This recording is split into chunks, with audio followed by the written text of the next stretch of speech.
Hey everybody, it's Dave here from Dragonhill Games, and you're watching This Week in MTG Finance. As always, and before we get started, I want to thank MTG Stocks for allowing us to use graphical information for the purposes of this video. Alright, let's dive right into our top 10 list, and we're going to start right here in the number 10 spot with Outlaws Merryman, specifically the promo pack Throne of Eldraine version. This is up 50% this week to just over $4. Of note, you can get the in-pack version for still under $3, so definitely your best bet if you're looking to pick yourself up an Outlaws Merryman. Awesome card for Commander, just one of those cards that provides a continuous value. Every turn you get to create either a 3/1 Human Warrior token with Trample and Haste, a 2/1 Human Cleric token with Lifelink and Haste, or a 1/2 Human Rogue with Haste, and whenever this enters the battlefield, it deals 1 damage to any target. So all of them are pretty good value, great if you're running some sort of human or tokens type strategy, and also great for filling out your party mechanics and party requirements, considering it can create either a Warrior, Cleric, or Rogue.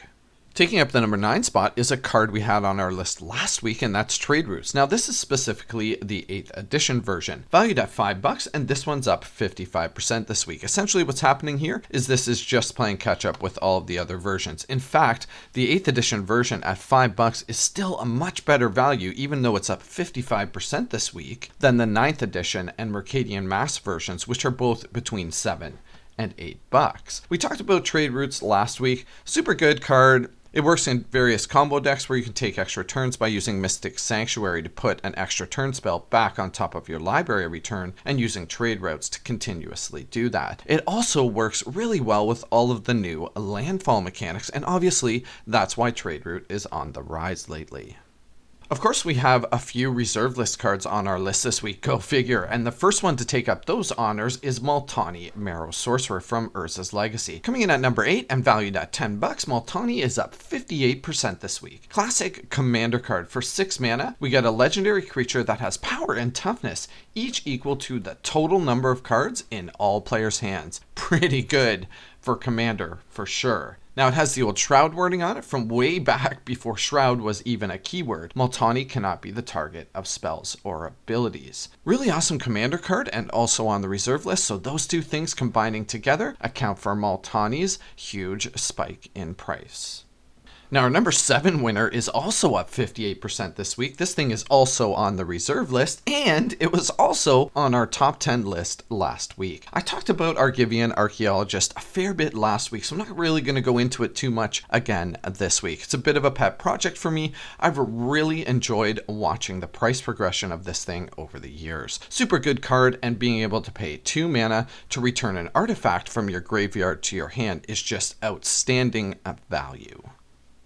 Our number 6 winner, the Tabernacle at Pendervale, up 61% to $2,550. Obviously a reserve list card. It's one of the sort of cornerstone of reserve list investing. If you say the Tabernacle at Pendervale, pretty much anyone who's in the industry knows what you're talking about. This card was the subject of some price manipulation earlier this week. But regardless of that fact, there is just no supply of the Tabernacle of Pendervale, and to go along with that, many reserve list cards. If we head on over to eBay, we can see there's about 10 listings, and of those listings, 7 of them are Italian legends, which is widely considered to be of much lesser value than the English counterpart. Most of the English ones starting to go for in the sort of $3,000 to $5,000 range. So regardless of price manipulation, there is no question that it's very difficult to get your hands on a Tabernacle of Pendervale, and if you actually want to get one, you're going to be paying a fortune for it. I really like to see cards like our number 5 winner on the list, and that's Cloak and Dagger. This is due to natural and organic demand. At $4, this is also up 61% this week. Now, Morningtide is the only printing of this card. It's one of those uncommons that just kind of came out of nowhere. Equipped creature gets +2/+0 and has Shroud, and whenever a rogue enters the battlefield, you may attach Cloak and Dagger to it. Really good include in any rogue tribal deck. Now, our number 4 winner, Final Fortune from Mirage, at $12.50 is up 67% this week. Of note, you can still get the classic 6th edition version for $6.30, so about half of the price if you're looking at picking yourselves up some final fortunes. For just 2 mana, it's the cheapest way to be taking an extra turn. Of course, it has a serious downside of you lose your game at the end of that turn, but there are various combo-y type ways at instant speed to avoid those very serious downsides. Things like Sundial of the Infinite, for example. Now coming in at number 3, we have Omnath Locus of the Royal, the promo pack version from Core Set 2020, valued at $13.68, and this is up 118% this week. This gives us a really good opportunity to talk about promo pack cards. For whatever reasons, players seem to be avoiding purchasing the promo pack cards. Something about them they just don't like. I suppose it's the little stamp that's on them, but to be honest, I don't understand why. These are obviously in much lower supply in terms of the amount of cards that were actually printed. But in general terms, the promo pack cards are typically quite a bit less than the actual pack versions. The pack version of this particular card, Omnath Locus of the Royal, is sitting at almost $18. So you have about a $4 or $5 difference in price just because this is the promo pack version. Again, I'm not really sure why. I suppose it's because of that promo stamp and the idea that these cards were essentially, or at least were supposed to be, given away for free. But I think over the long term, the promo packs will be much more desired just because of their low printing quantity.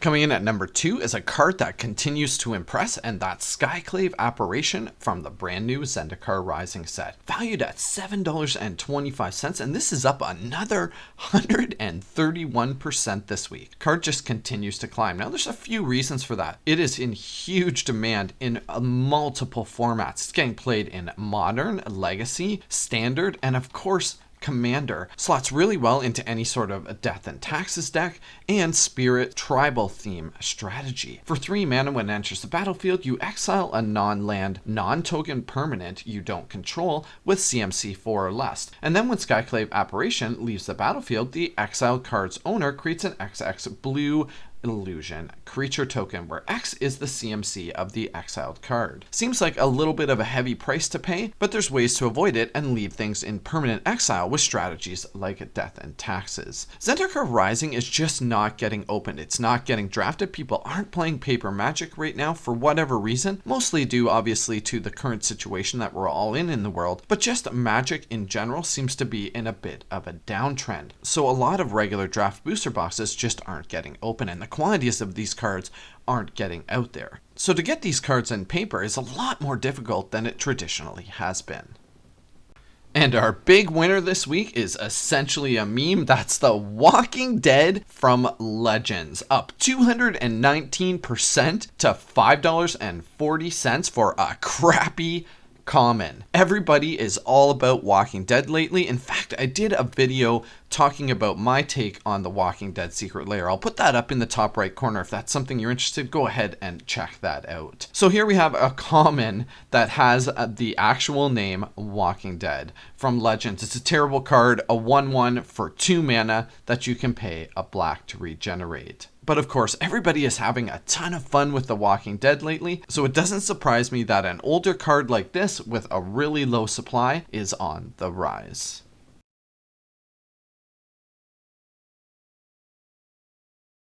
Alright, before I get into cards I'm investing in this week, as always, if you're a subscriber, you know I want to thank you for being here. I really appreciate your support. And if not, now's a great time to go ahead and hit that subscribe button. I post at least 2 videos every week. Over at DragonhillGames.com, we have a huge Halloween sale going on, so if that's something that interests you, make sure you go and check that out.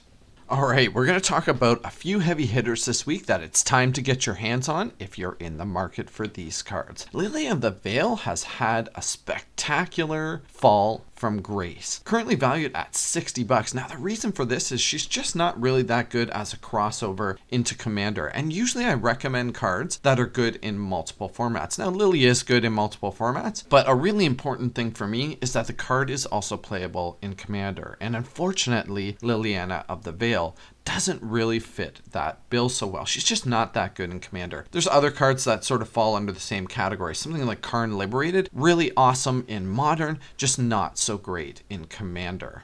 Lily's down to $60 for the original Innistrad printing. And it's kind of funny because of all the other printings, it's actually the cheapest one. Still gets huge play in Modern Jund and Legacy. And if you believe like I do that eventually we're all going to get through this pandemic and eventually we're all going to start playing paper Magic again, I really think that Modern is going to have a massive resurgence. So if you're in the market for a Liliana of the Veil, now is a great time to pick it up at a recent all-time low of just 60 bucks.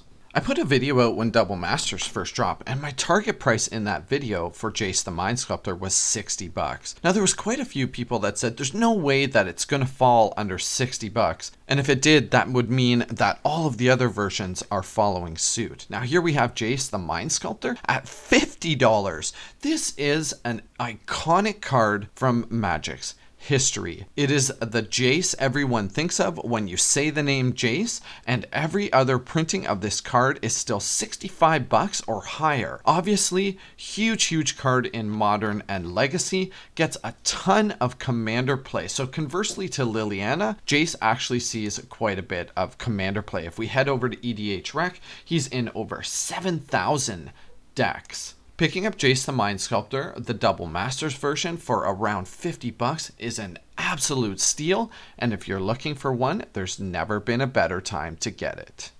Now, I mentioned Nicobolus the Ravager as an investment opportunity last year when he was around the sort of $15 mark or so. And today I'm recommending him even at these prices of 24 bucks as a value pick. He's pretty much flatlined. He's up and down a little bit, but sort of hovering between the $23 and $25 range. So getting him for 24 bucks is a great value pickup. Nicobolus the Ravager is one of the few cards you can use as a commander that can also ultimately be a planeswalker.